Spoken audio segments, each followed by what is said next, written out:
dawn il-fondi kienu importanti ħafna lina.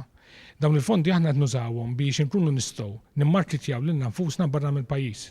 Aħna nafu li f'pajjiżna nafu sew is-suq tagħna u nattrattaw studenti lejna, però meta mbagħad niġu biex nitteppjaw swieq barranin, hemmhekk trid ħafna intelligenza, trid ħafna għajnuna ta' nies li tiġi għamluha u l-Malta Enterprise barra li toffrilna il-fondi, toffrilna wkoll il-human resources. Kellna konsulenti minn magħhom illi jgħinuna nippjanaw l-efforts tagħna f'pajjiżi, pereżempju pajjiż kbir bħaċ-Ċina. The experience here in Malta has been great because as a foreigner, I've never been abroad from my country for such a long time, and meeting good people, a big institution with a different level of knowledge.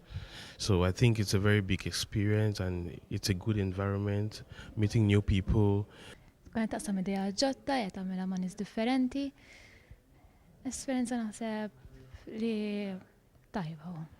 Għandek ideja ġodda minnaħa tal-oħrajn u jekk għandek xi proġett tista' ngħinu xuxin kif nistgħu. Avvolja jkunu barranin, m'għandekx għalfej ma tgħinhomx.